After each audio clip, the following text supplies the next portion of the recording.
Going all in. Exactly, entering the system. Checks, AML checks, right?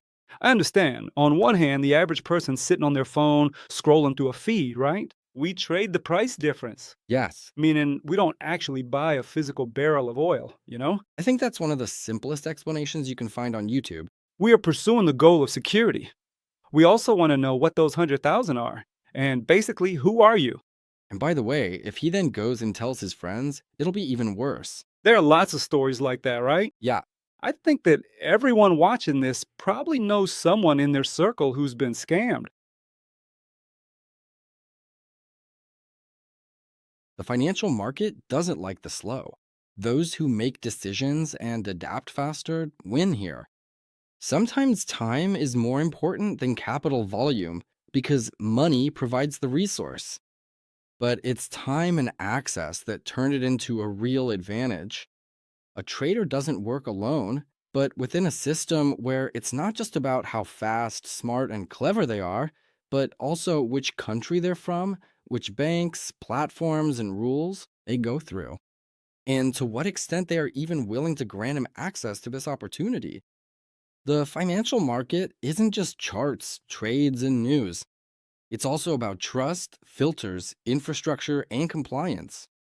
Today, we'll talk about how entry into financial markets actually works, why everyone seemingly has one market but different access to it, why compliance is needed at all, why it's still feared, and whether you can feel free in the market if the entry itself depends on the system. That's exactly what we'll discuss today with Artem Kirilov, a private investor with over 20 years of experience managing his own assets in financial markets across various jurisdictions. Hello, Martium. Hello, Mikhail. Thanks for the invitation. Can we say that the market is essentially the same for everyone and getting to its door isn't that hard? Well, look, it depends on the context of the conversation, right? If we're talking about opportunities in general, in a global sense, opportunities for everyone interested in the news agenda as such, and the financial industry in particular, because we see what's happening in the world today, how geopolitical events have economic consequences, right? And we all feel these consequences ourselves, specifically in our wallets. And when there are characters, people who say that everything happening in the world, some oil crisis or whatever, right? And that it doesn't affect us or me, doesn't affect me, but that's actually very foolish, right? Because it affects all of us. We all go to the store, we all fill up our tanks every day, or we're consumers of various services. Built into these services is the price of oil, specifically, if we're talking in the context of today's, well, news, right? We see that the current crisis in the Middle East has led to these kinds of consequences in many countries, right? It's no longer just a price spike, but the absence of the presence of an energy crisis that carries with it a certain social upheaval, right? This primarily affects certain island nations and so on. But I won't go into such deep detail there. I just wanted to draw a parallel that when someone says it doesn't affect me, it's actually, well, not quite true, right? It's partly foolish because it affects all of us. It'll hit everyone. Naturally, of course. When we, say, pull up to a gas station and see a slightly different price every day, right? This is all a result of what's happening right now. Well, if we look at what's happening today, right? Because looking at what happened yesterday, well, that's foolish. This is happening today, right? Okay, if it hits everyone, and continuing with this rhetoric, why would every person, no matter what country they're in, want to get access to the same tools? Well, since it affects everyone. Naturally. But in some countries, in some regions, their access will be limited. Take, for example, Ivan from Moscow and Ivan from Zimbabwe. Well, they're completely different Ivans. Well, look, here. I just didn't quite finish my thought, right? About how everyone has access, right? About how what's happening now is causing a certain volatility in the global financial market, right? We all see how oil prices soar, right? How they fall, how gold reacts, right? It's a safe haven asset, right? Because the global investment community naturally reacts in some way, right? It's a flow of capital. Consequently, all of this causes high volatility. All of this is an opportunity, right? There are people who know how to take advantage of this opportunity, right? There are people who are interested in this opportunity. And you correctly noted the fact that not everyone has equal opportunities when we talk about access to this liquidity, right? So if it's all down to a specific person's geolocation, right? Regulation within a specific country, if we're talking about that, and so on. That is a chain of many factors that determines how accessible it is or isn't, and so forth. Well, okay. How much if we compare the situation 5 or 10 years ago and today in 2026? What's the difference between how it was and how it is in Central Asia? In the CIS, what's going on? In today's telecommunications landscape, right? Primarily, we're talking about the internet, right? The opportunity, access to liquidity is available to basically everyone. The main thing is having the ability to connect to the network. That's the first thing. Second, to become a market participant and trade with a speculative component, with the aim of making a profit, we naturally need access to liquidity. This leads to the next question. You need to find a broker, right, who provides this opportunity. So we've come to the point of how to identify and find your broker, right, within the context of the country where you live. Here, again, it comes down to whether they are regulated or not. If they are, then by which authority, right? Jurisdiction and so on. This really needs to be looked at on a country by country basis, considering the regulations and jurisdictions there. So, if we're talking about general accessibility, say 5, 10, or 20 years ago, these were companies that were loosely regulated, right? They all originated from offshore zones, right? These companies, they still operate under those same jurisdictions today, right? It's no secret to anyone, really. Another point is that the current trends toward market transformation over the last 10 years or so have led to regulation in every country. Generally in Central Asian countries, but specifically regarding Kazakhstan, we're talking about the local jurisdiction, the Astana International Financial Center, where the AFSA regulatory body operates as the regulator. If we're talking about how accessible this market is for Kazakhstan, right? There are also companies with offshore registrations operating in the region, right? So they exist too. It's a matter of choice for the individual. That's how it is. Am I right in understanding that today one of the pressing problems isn't information, but rather the access infrastructure itself? Exactly, yes. I mean, there's plenty of information today, right? The question isn't even whether information is available anymore. The question is about the infrastructure, the underlying components. Well, if we can use the slang, what's under the hood, right? If we consider, for example, the possibility of access for every person to international financial liquidity, well, everyone has it. The only question is the internal infrastructure, its components, and of course, the trading conditions. And then the issue of regulation comes up, right? If, say, it's important for a person that their assets are protected, they have one path.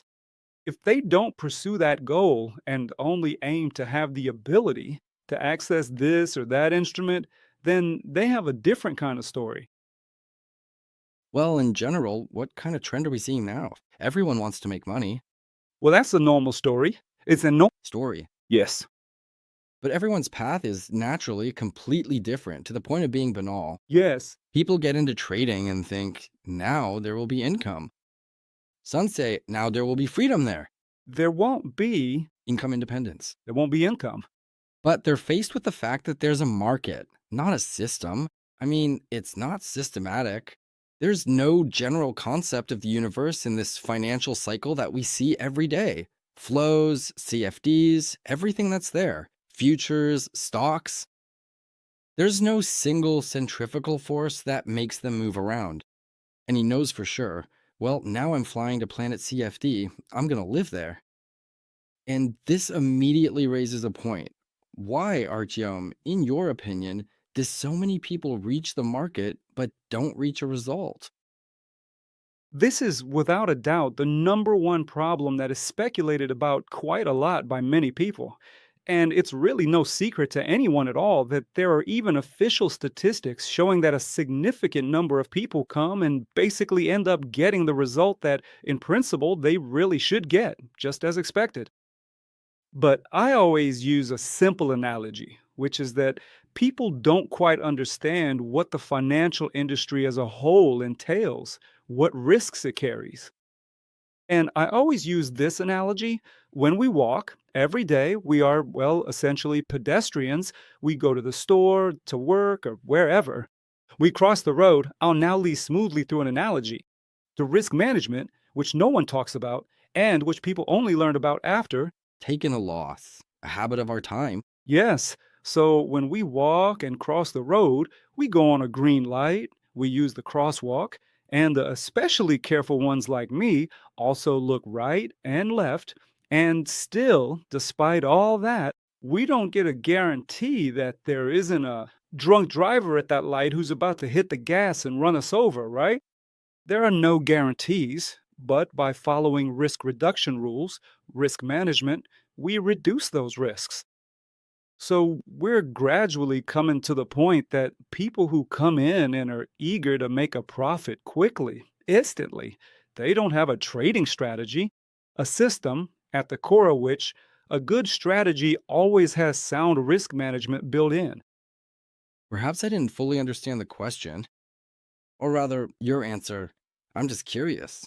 Is this more about the strategy and or about the fact that people simply don't understand how the entry into the system works? I've rephrased it a bit. Yes, it's slightly different, but in this context, I'd like to know how one can achieve this. Look, here's how it happens with the average person, right? Unfortunately, there's a lot of advertising, including from companies that are registered offshore. Why am I starting from so far back? Because these are all links in the same chain, right? There's a lot of advertising, aggressive advertising, anchored by the promise of quick income, right? A person is promised that they'll enter the industry and make money very quickly, right? Human nature is such that, well, especially today when we live in an era of consumption, a cult of consumption, people want fast money. I don't want to know anything. Just give me a million right here and now? Consequently, unscrupulous market participants, specifically those with offshore registrations. If we're talking about the regulated market, companies that have serious regulation, they basically can't do that. But let's get back to the masses. And the masses lose money on promises. They promise things to come in without understanding what they're doing, right? It's lucky if it's not their last bit of money. Most often, people invest their last savings, and the particularly reckless ones go and pawn their cars. And unfortunately, such cases do happen. And the end result is disastrous. Yes, they were promised things, they were misled, people didn't understand what they were doing, and unfortunately, there are many such people. Fortunately, a regulatory environment is emerging today, even in the form of the AIFC. Well, I'll be mentioning the AIFC casually today because the regulatory body they have, the AFSA, is quite strict. Yes, it's not easy. Well, there's no such thing as simple regulation today. In principle, if it's serious, it's inherently complex, right? And companies that operate within the AIFC and are regulated by the AFSA, these are companies that entered with a very high cost of entry, and they value their reputation. Right. That is, they would never in their lives promise a client that they will make money.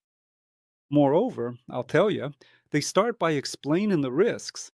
A person must understand that all of this carries risks, and they could lose either part of their funds or some funds there. And so, leading up to this, how much does the current information environment distort the true or perhaps false perception of trading right now? I can only share my own conclusion, right? Over the last 5 years, the trend has been changing a lot. That is, we've managed to break this overnight success vibe that it's all very simple, just come in, invest, and you'll be happy, right? It was very widespread and across post Soviet countries, including Kazakhstan, unfortunately, and I emphasize truly unfortunately, a huge wave swept through of these companies that, again, with offshore registrations, they just steamrolled, literally steamrolled over people who, well, aren't particularly financially savvy, right? There's also the issue of poor financial literacy, for the most part, even though it has improved. And young people have gotten involved, plus access to information and so on. But nevertheless, they managed to turn the situation around. We even see it in the media. A company closed here, another there, and another there. And thank God that this is happening. And the trend towards strict regulation, right? It all came from Europe. And we see it in various countries, specifically in Kazakhstan and Russia, right? We see how the central bank is fighting. Belarus is the same. Everything's being regulated. That's how it should be. This should have been done 10 years ago. So, why does trading advertising today often look like easy money? Is it primarily a scam or, let's say, a marketing trick? Well, we live in a world of digitalization today, right? There's definitely a situation where there's quite a lot of advertising and it's not always honest, right? Well, what do I mean? Again, not all ads are the same, right? For instance, maybe I have a professional bias now, but I can clearly tell if the company being advertised is licensed or if it's a company that somehow, through some maneuvers, bypass these algorithms and is pushing some story on us. Ads, an ad that a proper ad, right? A company that has a regulated company, right? It also has a right to exist and to its own marketing, and they advertise too. The question is how? They have many restrictions. For example, if we're talking about a serious company that is regulated, has a license, and so on, then it has a ton of restrictions. They have to state a lot of things, like how trading on financial markets carries risks and blah, blah, and so on, right? They can't just write anything there. They can't promise everything.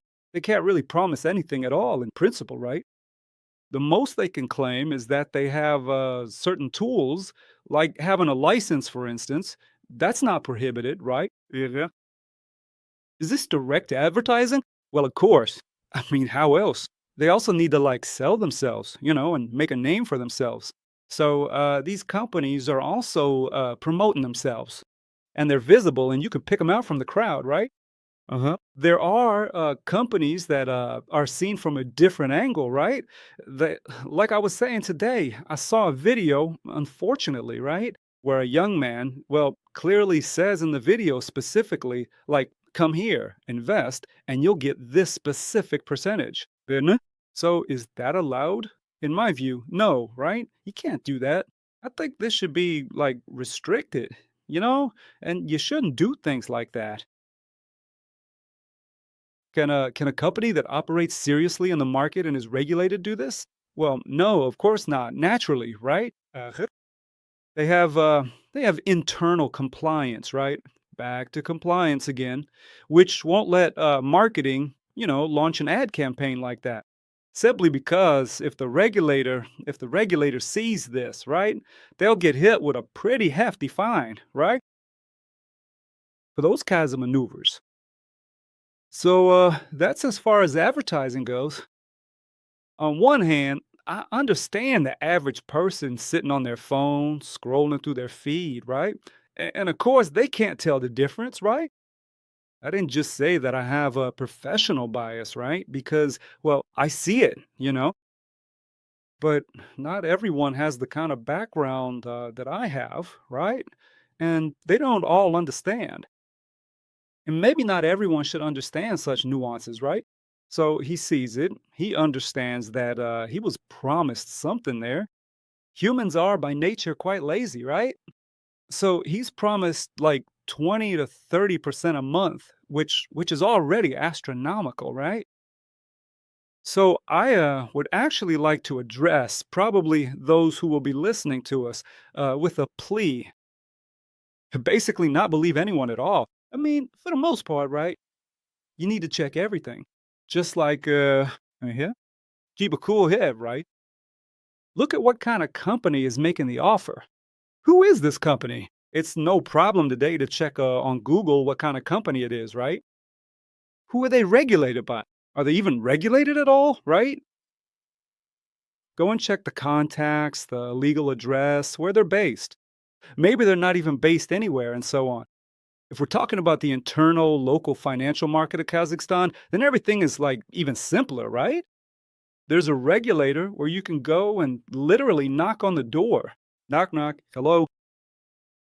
You have a company. It's under your regulation. There is, by the way, a very good way, a life hack. The AIFC has a huge digital ecosystem, which has a company registry. That's a good point, actually. Just check the registry. It's not complicated at all. You go in, you check, valid license. You can even find out the director, who the director is, co founders, founders, and so on. That's it. That's enough to find out and make a decision for yourself. Yeah, basically. It's interesting. I'll deal with them. Or it bothers me and I won't set foot in there. Well, do you need a financial education for this? Well, probably not, right? Just turn on your brain a bit and think. That's all. But how do people usually do it? They saw it, they were promised. That's it. Car to a pawn shop, sent money to some offshore account. Well, they topped up the account. Well, probably now, of course, that doesn't happen. That There was a time, once, there were companies, you won't believe it, that didn't have a withdrawal function. Can you imagine? Just like that. stored there forever. Well, because, I mean, the company taking the money didn't intend to return it. So they didn't even bother technically to just put a button for withdrawal. So, It's basically a mousetrap. yes, I mean, it's blatant fraud. And people see it and they still go there because they were promised money. Easy money. You don't have to do anything. Like, I'm lying on a couch and I'm promised 1,000%. Now I'm going to get rich. And here we go. I'll buy this, I'll buy that, I'll buy everything. You'll go tell your friends. Yes, exactly. But that's a matter of financial literacy and just using your brain. Well, those are the stories. Unfortunately, they exist, and I think as long as there's a financial market, these stories will continue. Yes, because not everyone is capable of critical thinking and basically analysis. Well, the more we have these kinds of conversations, and maybe not so pretty stories from people who have some experience, perhaps this will maybe stop someone at some stage, make them think. Well, okay, but with this increased regulation, do people then start to overvalue the market or undervalue the infrastructure around it? On one hand, they say, well, we're regulating everything, but people still have fears. Now, look, if a company is regulated,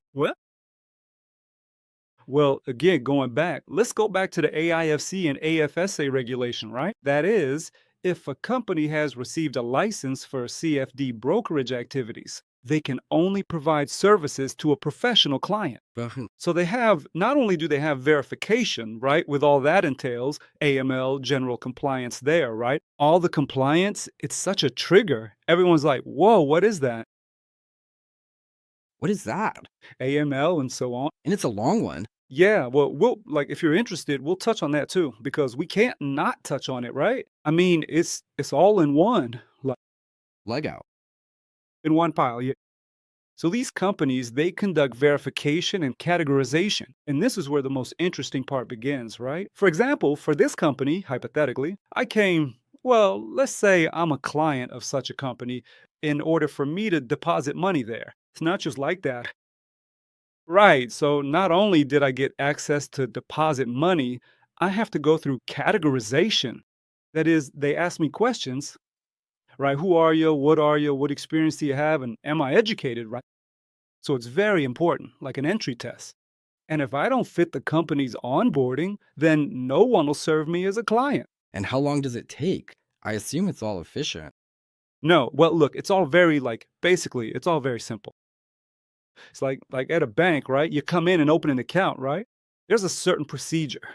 AML and compliance at the bank too, right? You also wait. They checked you there, what kind of money you brought, and so on. So, within reason. Yeah, that's normal. It's within like an hour or two there, if I think even faster, depending on where it is. So, and at all of these stages, there's a kind of filter. So, for a person to be served today in a normal company that protects your interests, Uh huh.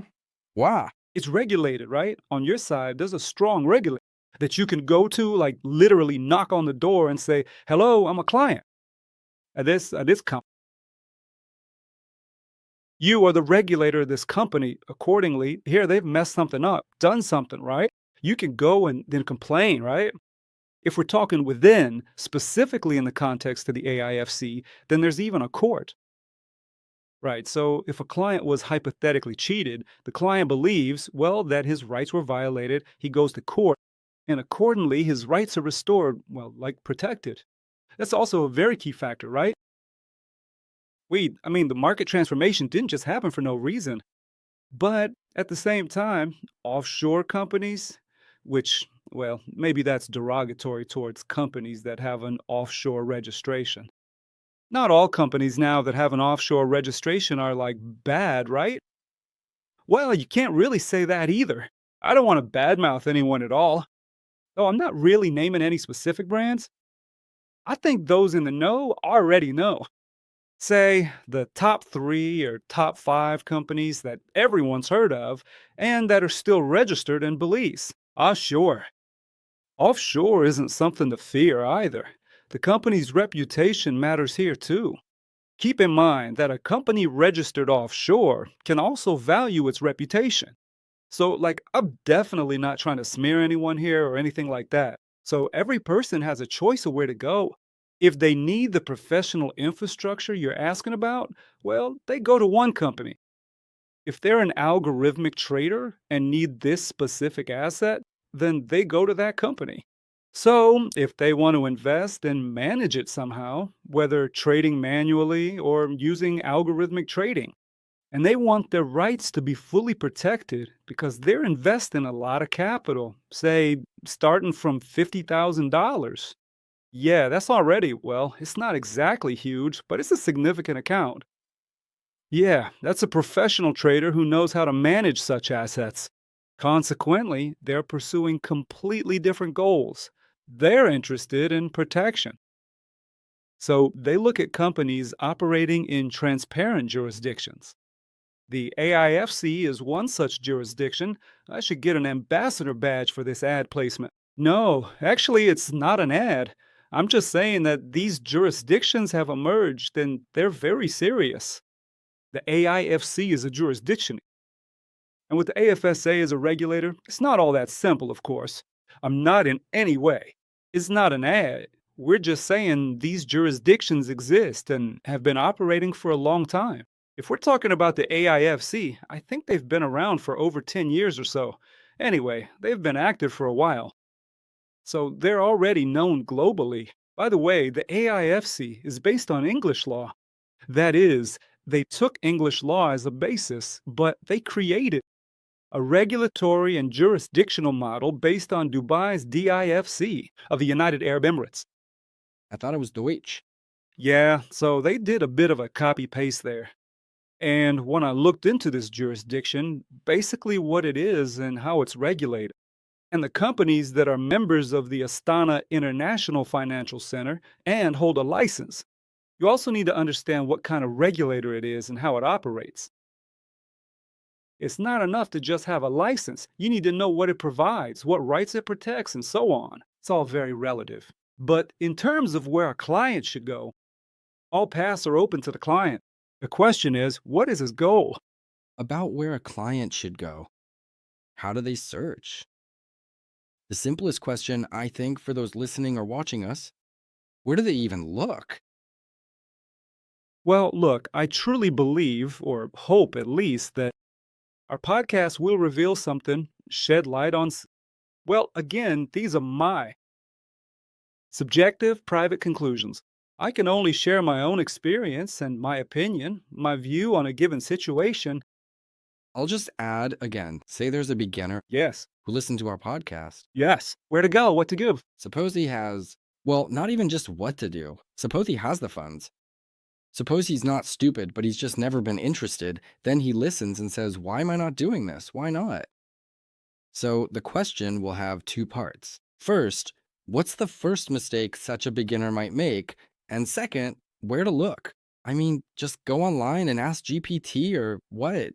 Since no one is giving advice, that's why the question arises. You're getting to the heart of it. The thing is, I'll answer your question with a question. In order to, what do you think are the chances for someone who's not a pilot to get into a helicopter and fly somewhere? Well, what are the chances? Well, he'll fly to honor, just not in the right direction. Well, I think he has very minimal chances of even taking off, right? You never know. Well, the analogy is something like that. I'm leading to the point that you have to start with basic knowledge. You just need to have a basic understanding of how it all works. Market psychology, technical analysis, fundamental analysis. Today, fundamental analysis, jumping ahead a bit, is the news background that basically determines volatility dynamics in the global financial market. We see, for example, a conflict broke out in the Middle East and the price of oil skyrocketed. That essentially is fundamental analysis. That is, we analyze the current news background, and based on that analysis, we predict what might happen to the price.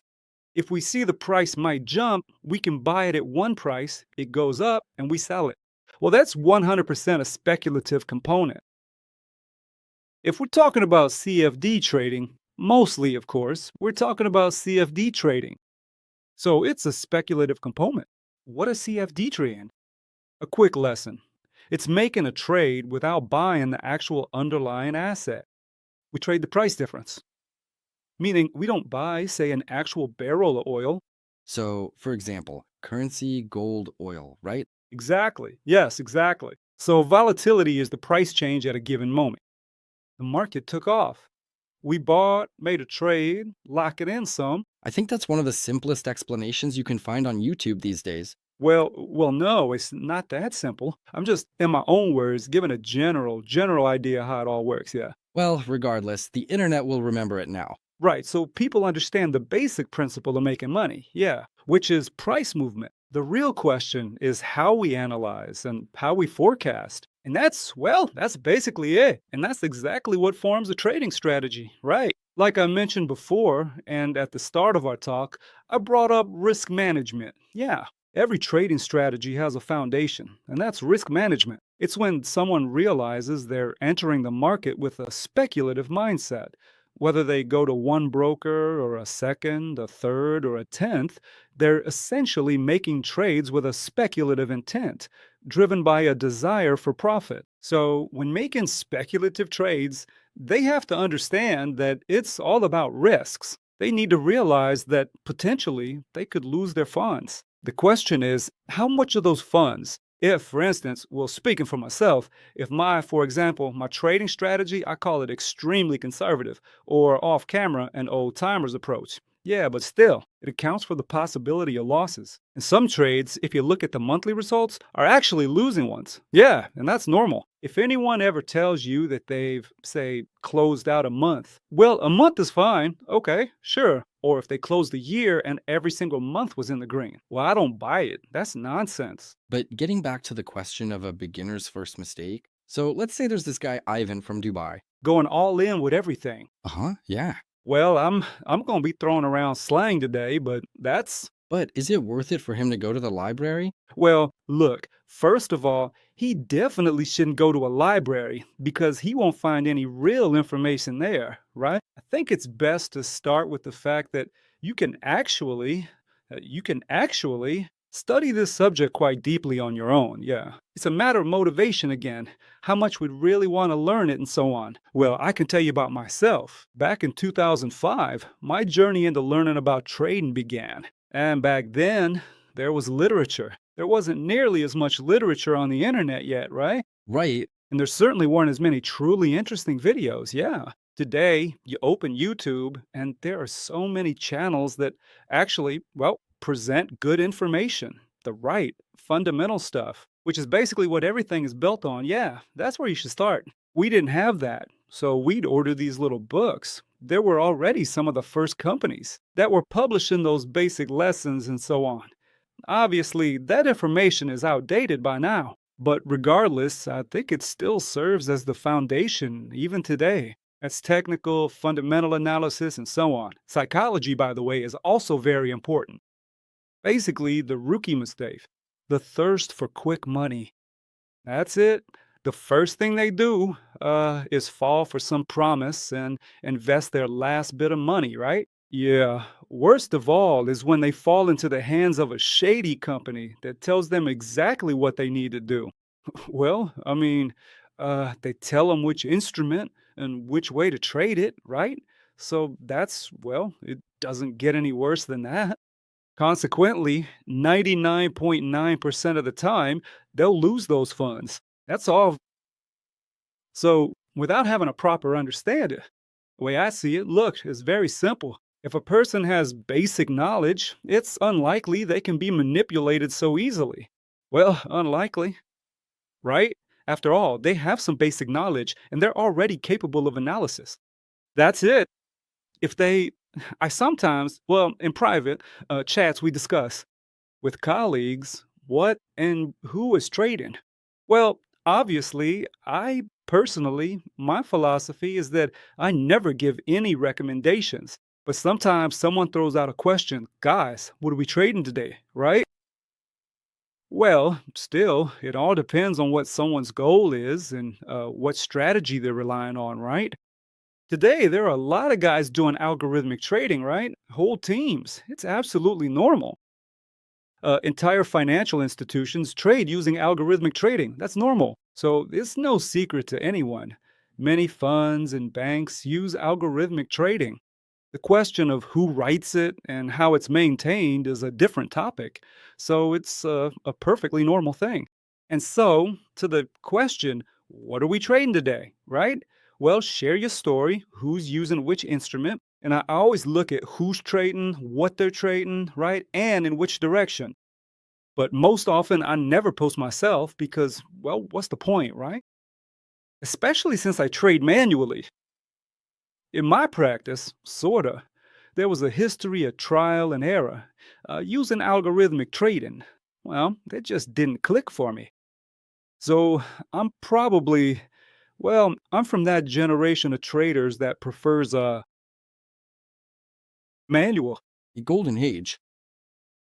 Well, because look, I'm wary of it now because in today's market conditions, using algorithmic trading or algorithms, right, to be precise, any algorithm, well, it's a questionable idea because how it works is unclear, right? What's at the core is also hard to say. Well, it's based on math, that's clear. There are indicators, oscillators, depending on what people write.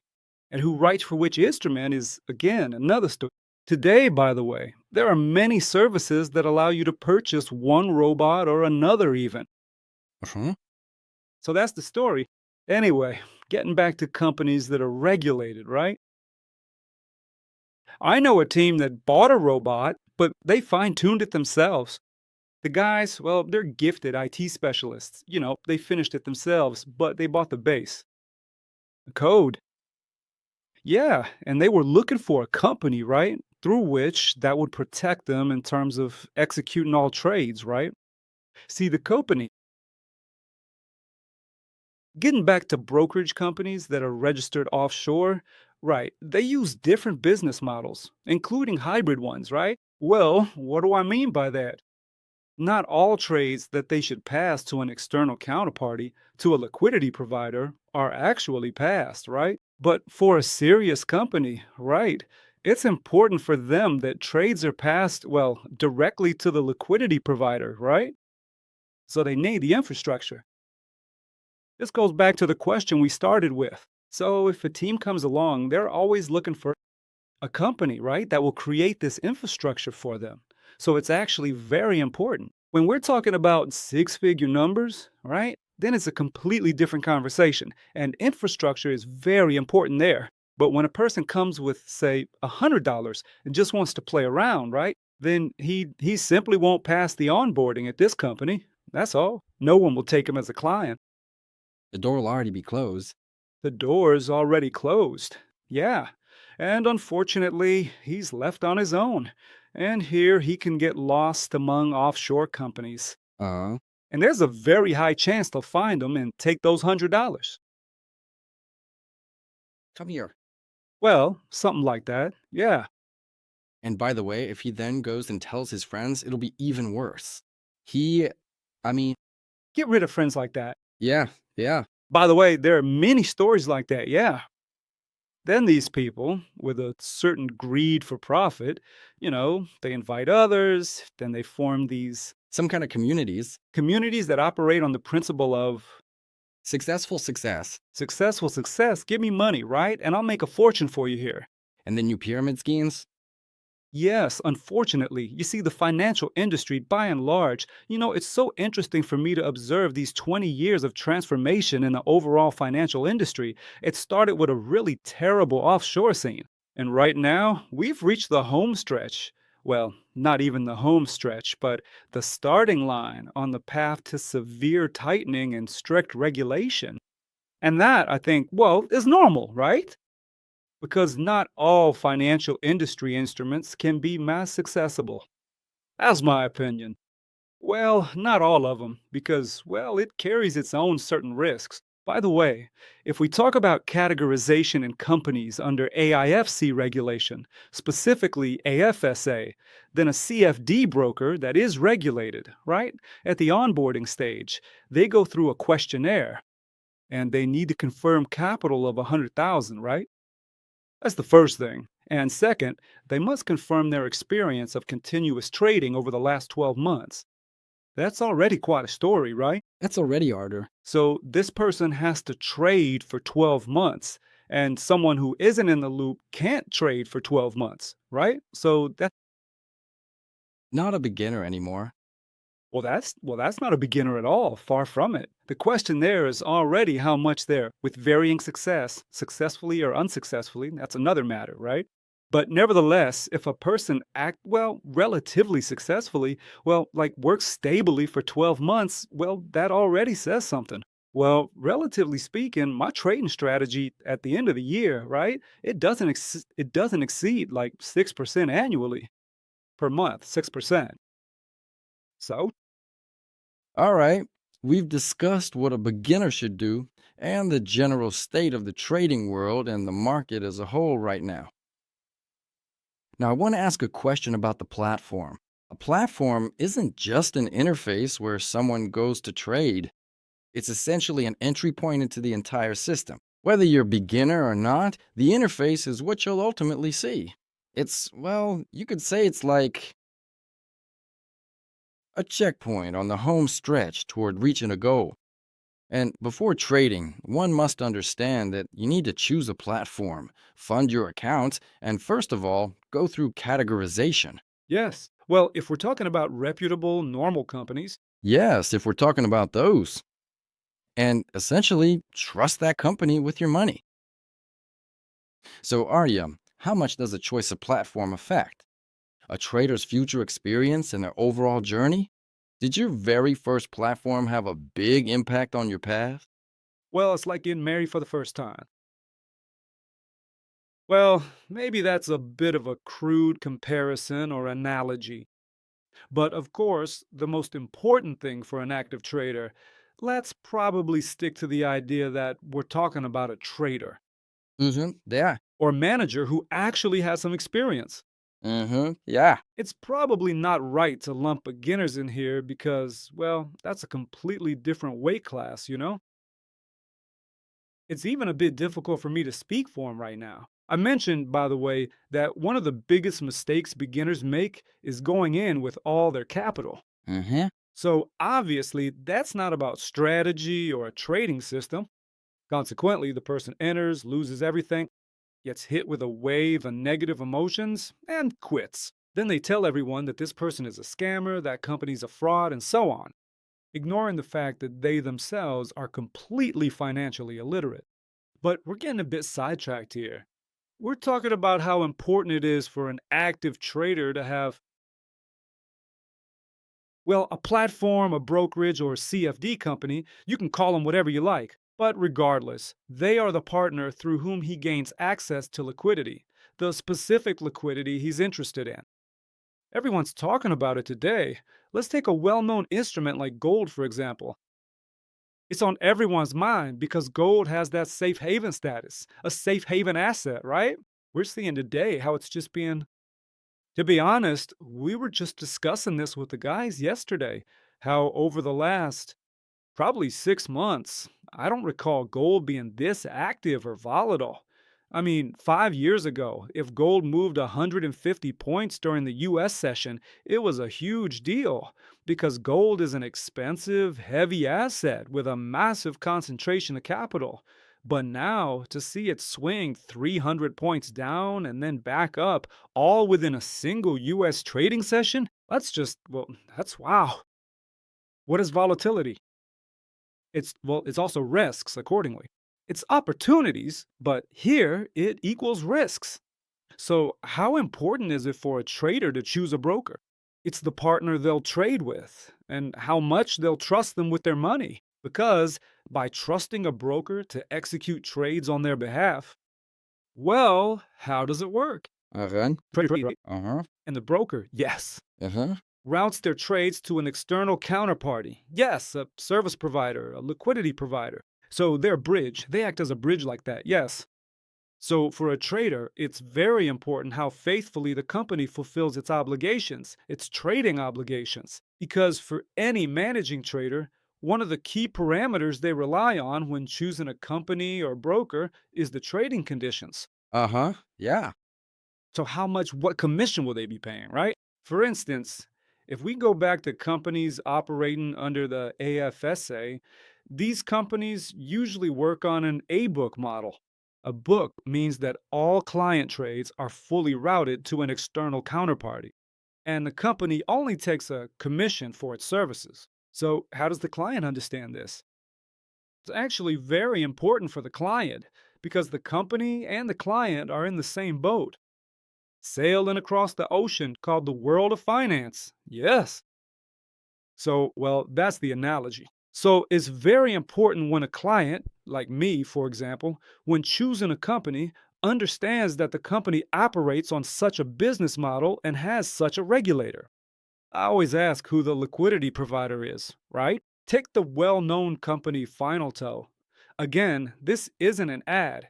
It's no secret that it's a company with British roots and holds many licenses. Yes. So it's a name, a brand that's been around for decades, and everyone in the financial world knows them. Yes. So if a company, for me, for example, if a company works with Finalto, well, that already says something. Yes.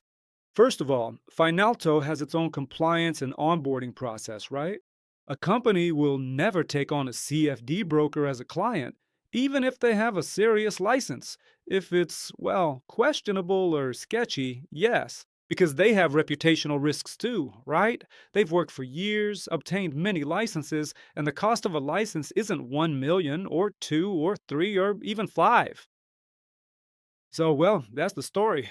So it's very important. Naturally, it's important. And regarding a new trader joining a particular platform, what should they look for first and foremost? Conditions, convenience, or the legal part? Now, you said it's important to understand that it's regulated. That's one of the key conditions for you, at least. Well, yes. But in other aspects, what else should one look out for? Speaking for myself, the first thing I'm interested in is security. First. Uh huh. Second, trading conditions. What trading? Well, specifically about commissions, right? What the commission is, what the spreads are, if any, floating, non floating, fixed, non fixed, and so on, right? So, since I trade the main base currencies plus gold and sometimes look at oil, naturally I'm only interested in those instruments, right? Security, trading conditions, and speed. The speed of deposits and withdrawals, right? Now, this part is a separate story, right? Because if we, for example, talk about how why it's important, not just I think for me, I think this opinion is shared by most, well, the bulk of active traders for sure. Yeah. These are the three pillars on which decision making is based: security, trading conditions, and the speed of deposits and withdrawals. If we're talking about some international companies, right, which let's say are even governed by complex regulation, well, today, one, the fastest and cheapest way is, of course, cryptocurrency. Yeah. Second is bank transfers, right? But consider, again, if we're talking about which jurisdiction specifically, if we return to the Central Asian jurisdiction, right? And today the AIFC is such a, well, maybe that's too bold, but again, subjectively on my part, the AIFC is such a financial hub for Central Asia, right? Now, Uzbekistan seems to be coming up. They're actively working on something there urgently. But nevertheless, no matter what anyone says, I think Kazakhstan in this regard is, well, ahead of all Central Asian countries, and it's unlikely anyone will catch up with them, well, objectively speaking. And if we're talking about AIFC regulation and the AFSA regulator, then here, unfortunately, there's a big downside. Yeah. So, returning to the beginning of our conversation about how everything is fine where there's regulation, right? So I was just talking about the pros, praising it, but now, well, I'm going to criticize it a bit. Well, I mean, criticize. A small complaint, but nevertheless, it's there. Yeah. So, for example, if we're talking about the speed of deposits, hypothetically, I was funding an account with a licensed CFD broker in Kazakhstan via an internal bank transfer, right? Uh, A payment was credited to my trading account. Well, not to lie, but I think it was on the fourth day, if I'm not mistaken. Yeah, the fourth day. Almost a week. Well, you have to admit, that's a lot, really, right? Crypto goes through like this. It's like those cross border bank transfers. Yeah. Yeah, it's very slow. 1 7 day. It's very slow. And when I, poked the company, guys, well, why is that? Well, the answer was logical. Yeah. They have their own currency control in the bank, their own compliance, and so on. Yeah. So they have their own set of rules that they follow, you know? So the answer was that you chose strict regulation, you're interested in security. Well, naturally, yeah, the trading conditions suit you more than enough, but that means you'll have to wait. That's the downside. And when I asked the guys, what's the problem? Just use crypto. What's the issue, right? Well, the answer is simple. We would, but there are a lot of buts here. Despite the fact that Kazakhstan is like a digital capital, a digital flagship, and you have to give them credit, they've really done a lot if we're talking about post Soviet countries. They've done a lot and have moved far ahead, yeah. Even though there are official crypto exchanges in Kazakhstan, Bybit, Binance, and so on, Axis, yeah, well, local providers. Despite this, the AFSA regulators still somehow, sort of, they say that we're ready, we're open to discussing the possibility of opening digital assets, accessibility. Yeah. And at the same time, the central bank gets involved. Yeah, which says, well, some AIFC type jurisdiction in the country, like a country within a country a bit, but we're higher. Well, in fact, the central bank of any country is above any regulation that is local. So here, well, I understand that the whole reason is that they have a certain conflict of interest. But as I see it now, in the near future, I want to believe that this will be resolved. Anyway, I went a bit deep there. Well, just for context, for those watching from Kazakhstan, I think I'm not the only trader or private investor who has basically faced this problem. Yeah, we seem to have companies that provide the possibility of strict regulation and security for the client, while at the same time, there's no civilized way to top up with crypto. Those are the major downsides. To wrap up the answer to your question about the foundation, it's these three pillars. The third one being speed. And I still stand by the fact that these methods should exist. They're fast, convenient, cheap, and so on. Earlier, you mentioned compliance, that ghost that's everywhere, yet somehow always slips through our fingers. I suggest we go back to it for a bit and really dive into this term. We understand it's not exactly bureaucracy. This term compliance is an access system in this case. When a person joins a legit platform, they face verification, a ton of questions, sometimes not a ton, but usually a ton, and checks. And they often get scared off. For instance, someone might come along and say, this is too hard. I'll go somewhere simpler. Right. Yeah, that's correct. And then they end up with an unlicensed or offshore company that might even scam them. Well, you never know. So, why is it for people? My first question before your explanation is, why does this word trigger negativity or fear? I agree with you because the very concept of compliance has been so distorted, at least in my view. Yeah. In general, what is compliance anyway? Well, it's a set of rules that a particular company adheres to, right? Not all compliance is created equal. Literally. Every company has its own compliance, which has to follow a set of rules, yeah, which is essentially the foundation of that compliance, right? If we're talking about a regulated company, they have their own set of verification rules. AML checks, yeah. Take a client, for example. If I join a strictly regulated company as a client, right? They do the onboarding we mentioned earlier, yeah, and all of that. Every link in the chain is their compliance, right? It's just that for people, maybe someone encountering it for the first time, it's a bit tedious. I agree. Maybe sometimes the screws are tightened a bit too much, but on the other hand, when you start telling the company, look, guys, this is probably overkill, right? The counterargument to that is that you're depositing, say, 100,000. Easy? Are you aiming for security?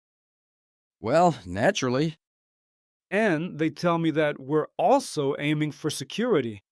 We also want to know what those 100,000 are. And who are you anyway? In that case, let me interrupt you briefly. Is this control or client protection?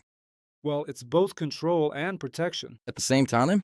Well, sorta, yes, because it's control at the entry point and protection of my own interests and the company's interests. An AML check, it implies an AML procedure. It's a check for money laundering, funds obtained, well, received through criminal means, right? AML checks are everywhere today, in any financial institution, institute, and so on. Like, I gave you the example when I topped up my account and the money arrived on the fourth day. That AML check in the bank, they have it too, you know? To top up my account, I have to go to the bank, or, well, in this case, speaking for myself, I just send it from the app. And what is this payment?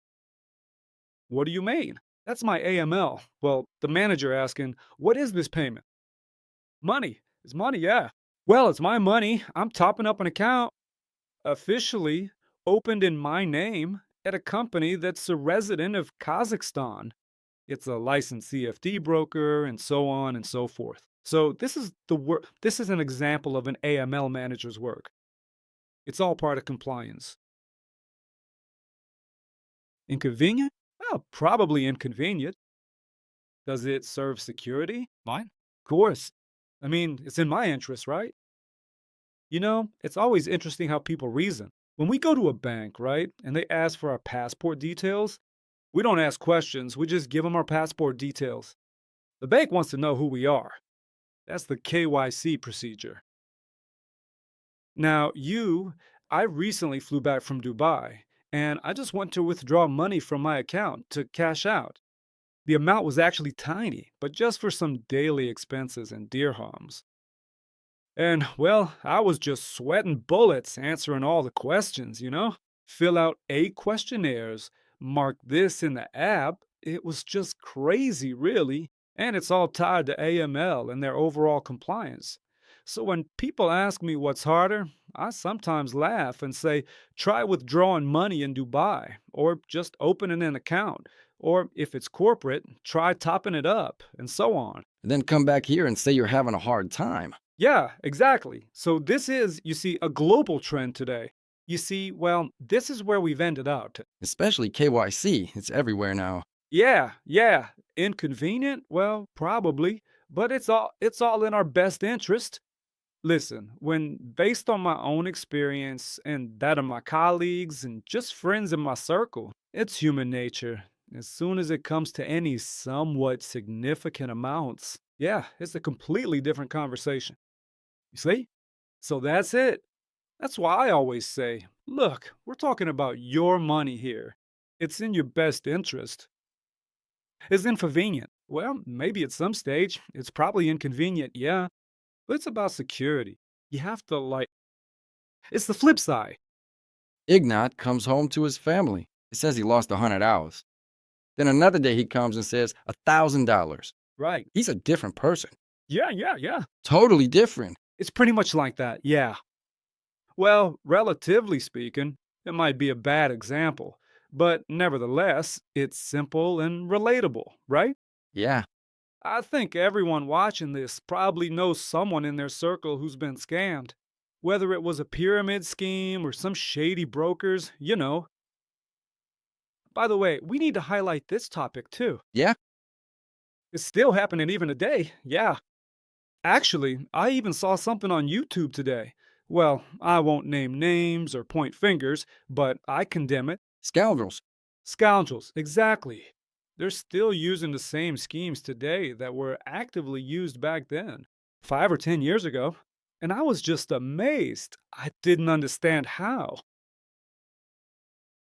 all of this is still working now, but unfortunately, it still does, yeah. It adapts. And unfortunately, you'll agree, if there were no demand, there'd be no supply, right? So that's it. So that's the story. Let's talk a bit about Central Asia and Kazakhstan now. Let's do it.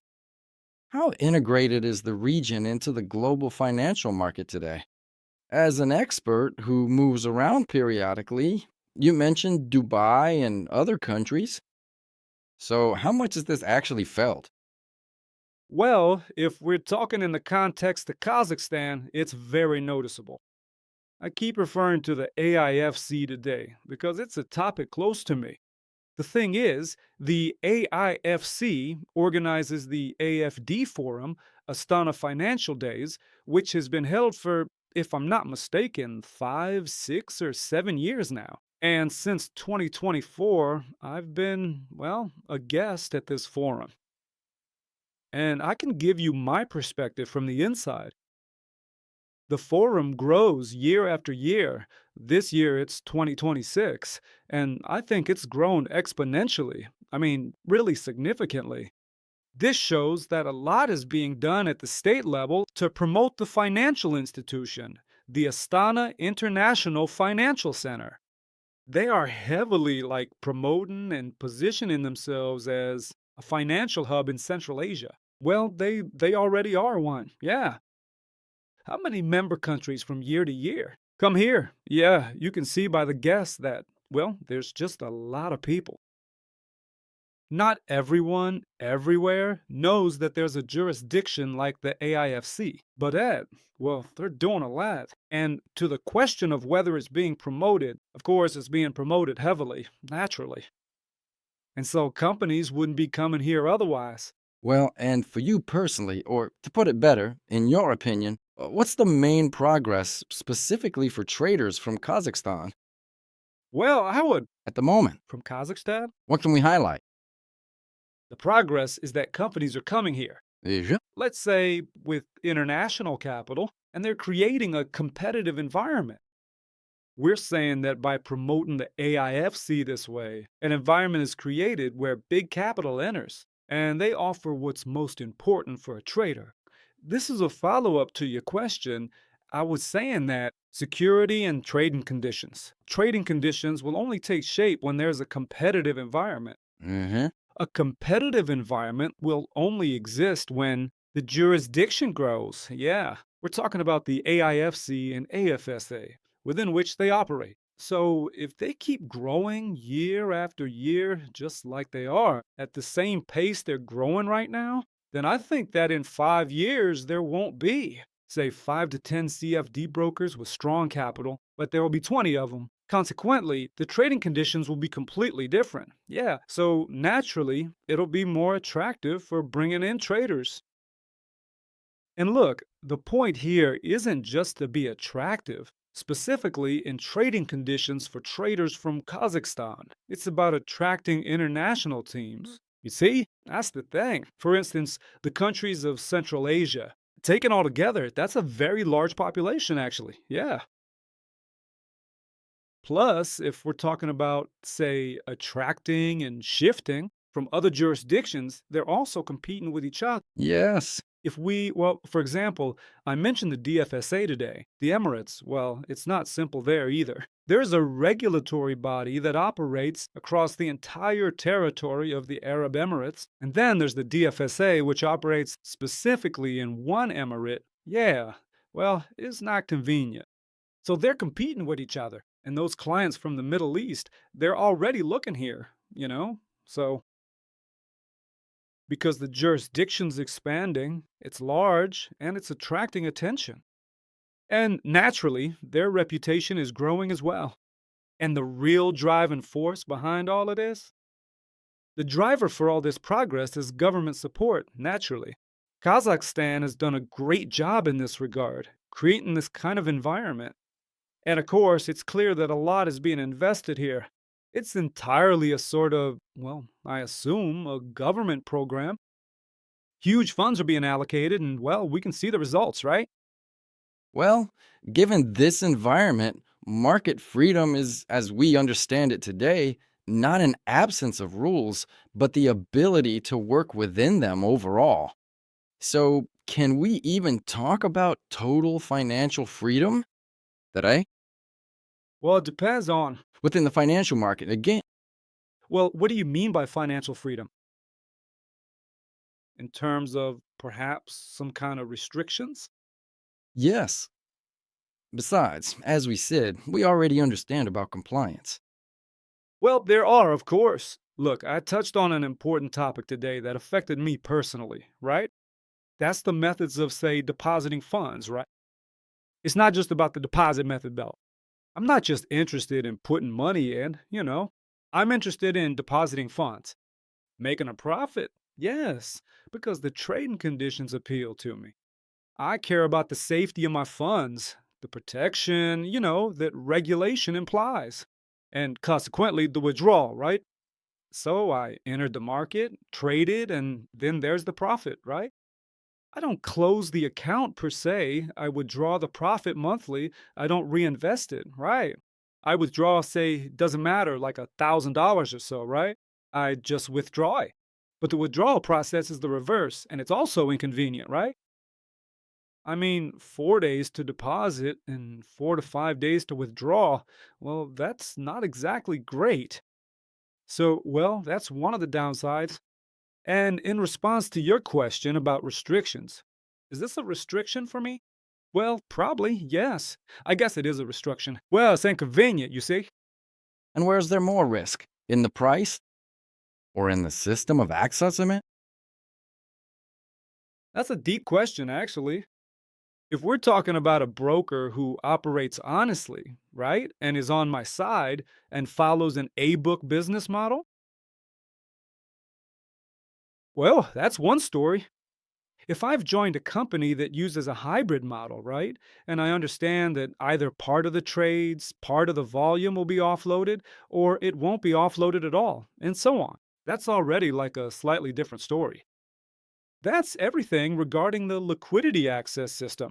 Yeah, I'm at the liquidity system in order to obtain it. In price. What does in price mean? Do you mean market volatility? Yes. Well, look, market volatility. We talked today about the risks that basically the market carries, right? That's the first thing. So, by default, you have to understand that when making any speculative trade, it's already by default. We're taking on risk, right? We understand what we're doing. We're a professional client, well, a professional market participant. I understand what I'm doing and I take all these risks upon myself. Like, that's one story. The second story, no less important. It's I mentioned today that the market today is 100% fundamental. What do I mean by that? It's completely driven by, let's say, news events and, in general, events of a general geopolitical nature, right? Something started somewhere, and accordingly, the market reacts to it. Trump, something on Friday, before the trading session closes, calms the market, right? So that on Monday it doesn't open with some kind of big gap on one instrument or another, right? So these are, if you will, even market manipulations, right? By the way, one of the stories, maybe if you've heard, is that the recent manipulations from Trump's team, Uh, yeah, so they've already been called out a bit for manipulating the market and trading on the news, right? Meaning they know something the market doesn't, so they like speculate on that. And in America, that carries very serious criminal penalties and liability. That's the story. Maybe some kind of parting words for a trader? If a person is determined and wants to try, they have every chance. The only question is to take the right steps so they don't lead to a sad result. That's all. Gradually, you just need to gradually study the topic, work on yourself, level up your skill. You need to keep improving it all the time. And that's it. And everything will work out.